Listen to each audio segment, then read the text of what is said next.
Welcome to Veloharmony. This is Eldred. Today I want to talk about the definition of spinning. And the reason I decided to do this topic is the videos that I did on cadence got a good reception on the channel. There's a lot of interest between subscribers and non-subscribers. And based on the comments and some of the direct messages that I received and some of the requests for personal training and different things that I've received, I wanted to follow up with this video to just specify the definition of spinning. I want to make it clear that spinning does not necessarily relate to the small chainring. Spinning means you're in a gear that you can handle, a gear that you can respond to changes in speed. If you want to go faster, you can handle the gear. The gear does not bog you down. You're not straining. You're not laboring. Okay? It's not whether you're in the big chainring or the small chainring, because what determines whether you're in the big chainring or the small chainring is your strength. How much strength work have you done to build the strength in your legs to be able to handle higher gear inches, bigger gear inches versus smaller gear inches. So for example, if I'm in a 3917, which is like a 17-tooth cog in the back and a small chainring in the front, and someone's in a 5325, depending on the ratios they have behind. So let's say they have a 1227 and they're in a 5325, we're in the same gear. Okay, so it's not whether you're in the big chainring or the small chainring, is how strong you are, the conditions, the terrain, all of that. So if you have not done the training, training is a science. It's not just going out there and riding your bike, trying this, trying that. And I want to qualify it in that most of us don't have a whole lot of time. We don't have the time to ride for hours every day. That's all the more reason why you need a focused training plan. Okay, because for example, I have people I ride with. For example, you guys know Paul Ilonga here. Paul works a full-time job. He's got a family. He's got other hobbies. Cycling is just another hobby that he has. And within 3 months of Paul being on my program, the group that used to drop him, Paul was in the breakaway in the same group. That's how quickly it was. Now, if he didn't have the focus and the direction, of course, we started with a fit. That's critical. But in 3 months, he accomplished what it takes people years, and some people never get there because they don't understand. I get a lot of comments on here, people saying, there was a guy named Charles M., one of our legends. He said, I've seen a lot of videos on cadences, and it's so nice to see your video. I'm paraphrasing. Your video, not only tell me about cadence, but explain why I need to do that. And that's the reason. If you don't understand why you're doing something, you're not apt to have the belief in it to put everything you've got into it. And that's why you need a focused training plan. Yeah, you can do it by trial and error. It will take you a lot longer. And you won't have the confidence in here knowing that you're doing the right thing to get you to the goals you want to do. Whatever your goals may be. I got a lot of requests from people up north that want personal training and different things. So I've decided to invest in an account that will allow me to do remote personal training for people who are not local. Because the people who are local, I actually take them out on rides. And so we'll do something via Skype and whatever else to where I can guide people through direct training plans. And so people that don't want to buy a full annual coaching plan that I have, they can just do it by time blocks. So I've got a lot of different services that I've rolled out. And the reason I decided to do this video is to just let everybody know that don't get hung up on thinking high cadence means the small chainring. It may mean a small chainring for you, because if you're new to cycling, you're just getting back after a layoff or a long time away from working out, yeah, you got to use the small chainring. But you also want to develop some force, meaning you got to do some strength workouts once you've got your base established. That's why you need to understand how to train. You can just go out and ride your bike every day. That's fine. But since we don't have all the time in the world to ride for hours and hours and then stumble upon the correct fitness, you want to maximize your time on the bike by having a plan that has structured workouts that make sure you achieve those goals in a shorter period of time. That's really what it is. So I wanted to take the time to make this video to specify that. I didn't want, I see the comments on there and everybody's talking about, I'm spinning a little gear. It's not, being in a big chain ring is not a bad thing. And that's the main reason I'm making this video. I ride the big chain ring a lot. And for me, it's not big because a 53.17 may be big for somebody else. But for me, I've been riding for years and I stay in shape year round to where I can handle that 84-inch gear and I can spin it above 100 RPMs if I need to. Now, just being above 100 RPM doesn't mean you're spinning per se. You can spin at 75 RPM. Spinning equates to your form. Okay, how smooth are you? And are you on top of the gear? That's what spinning is. So don't get hung up on spinning, meaning you know, 110, 120, whatever. Yeah, it's one kind of spinning. But spinning also means that I'm smooth, I'm efficient. So if you're spinning at 105 and 110 and your fit is off and your neuromuscular system has not been trained to handle that cadence, you're wasting energy. Spinning a small gear will not help you keep up with a more experienced rider who's spinning a larger gear, because he can turn it at 90 RPM and ride away from you if you're in a little chainring in a baby gear flailing around.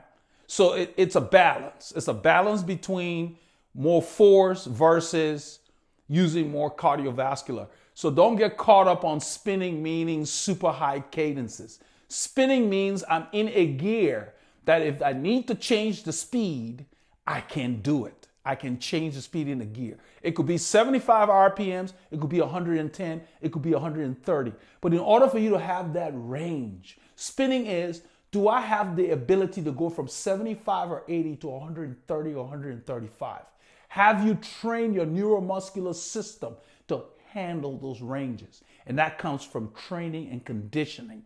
Otherwise, your body just won't know how to do it and you would just burn a lot of calories. Okay, so I wanted to make this video to qualify that. So go out, ride your bike, because the bottom line is, if you're in a group ride and you're riding at 105 or 110 RPM and you're gasping for air and you're about to be dropped, shift up. Bring your cadence down, catch your breath, use the force in your legs to hang on. Sometimes that's all you need to hang on, but it depends. Have you been doing enough strength work to build the strength in your legs to handle the gear inches you're shifting into? Whether you spin a little gear or spin a big gear, whatever gear you ride, you need to spin it, meaning you need to be able to handle it. So it comes full circle. Don't skimp on making sure that your bike fits you. Otherwise, you're just delaying your progress. Start with a good fit and understand how to train. Training is a science. Don't take it for granted. Don't think that, I'm going to figure it out myself. Yeah, you can try, but it will take you a lot longer to get there, and you won't have the confidence to know that, yes, I'm doing what gets me there. And that's the difference. You go in a group ride, there are riders who know that the work they've done has allowed them to reach a certain level, and they have that confidence. Being confident causes you to relax because you know that the work you've done has paid off, has made you reach there. When you're not sure of yourself because you're just out there riding and trying to figure things out, it's harder to be confident knowing that, this guy launched an attack, can I go with him? Or can't? You'll be continually guessing. So that's why everything I do on here, I explain and I give you reasons, because you need to understand why you're doing things. Okay? So don't skimp on it. Invest in either a good book or a coach to guide you and put a plan together for you. Whether you can get an annual plan or a 90-day plan. We offer all kinds of plans. And from there, you can build on it so that you understand how to train and try to figure out what your body needs. I can train for 7 hours and keep up with somebody who trains for 20 because I know how to train and I know what my body needs. Okay, there are some people that need a lot more hours to get to a certain level. The challenge is finding what you need. That's the challenge. That's why people work with a coach, so that they can get to understand, what is the impact of this training? How have my numbers changed? So I got a file from one of our legends. He sent me his heart rate and different things on a Strava file. And at the end of a long ride, his heart rate just kept going up. His name is Shodak.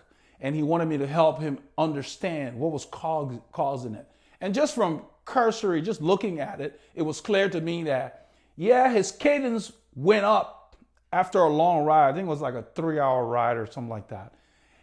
And at the end of the ride, the temperature had also gone up. So, you know, heart rate varies. The temperature can affect your heart rate. So his cadence was up, his heart rate had started to go up, and the temperature had gone up significantly. You know, at about probably 7 or 8 degrees Celsius. You know, it was like, I think it was like below 20 C when he started, and it was like 27 C when the ride ended. And I looked at the file, and it was clear that as the temperature went up, while he was maintaining that high cadence, his heart rate continued to rise. And so what I told him was he probably needed to ingest more fluids at that time. And it also depends on how much rest he had. You know, your body overheats. So there are a lot of different things, but it went a long way. I mean, he replied thanking me for the analysis, but it went a long way in getting him to understand. So he said he was going to adjust his training on the next ride. I'm using that as an example that you need somebody to look at the work you've done, because I don't help anybody unless they send me their cadence average. If they have files, that's great. If not, they just tell me, what have you been doing, to get a kind of a general idea. And then I have them work and then send me some files when they're done. Preferably if they have a computer, you know, like a Garmin that they can download from and send it to me. It helps me get to analyze what's going on with them.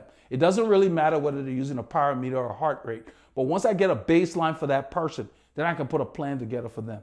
So unless you're able to do that for yourself, you need to get the help you need. If your goal is to get better or faster or lose weight. Okay? So, you know, let us know if we can help you in any way. Come to the site, sign up for the time blocks so that we can put together some plans for you, because I'm getting a lot of requests from people who want to drop weight and different things. But I need the files and all of that. And I need you to pick up the package so I can invest the time in getting your packages to you. But to summarize, don't worry so much about whether you're in the little chain ring or the big chain ring. Focus on, am I on top of the gear that I am in? And know where your fitness level is, meaning don't follow somebody who's too fast for you. Stay within yourself. If you're riding with a group and the group is too fast, you may have to let them go. I've talked about it in other videos, because there's no point in overreaching, because you will just blow. And it's very demoralizing, and it actually can set you back. So make sure that you have your own goals and you have your own structure. You can't go out and do the same thing every day on the bike and expect to improve. Within a week, there are different workouts that you need to do to continue to improve. You need to work on not only speed, you need to work on strength, you need to work on endurance. There's a lot of different workouts that you need to work on to get you where you need to go. And it helps to hook up with a group periodically. It doesn't have to be every week, to see how much you're improving, if there is a group. But using hard numbers, looking at the fact that, oh, I don't really use speed a lot. Looking at, okay, at this heart rate, I used to be doing this zone. You know, I'm in zone 4. How am I feeling in this zone? You know, how am I feeling in this zone? Am I feeling as crappy as I used to feel 2 weeks ago? Or am I getting acclimated to being in this zone? But you want to have different workouts for each day that you go out in order to improve. It's not just going out and riding your bike. Yeah, you can go out and just ride, and eventually you will improve, but you won't improve as much as someone who has a structured plan. They will be able to use less time to get there, which is a precious resource. We all have an issue with having enough time, you know. And even if you rode hours a day, if you weren't doing the right workout, you would probably just end up being tired every day. So with that, I want to go ahead and wrap up this video and tell you to make sure you get out there and get your miles in.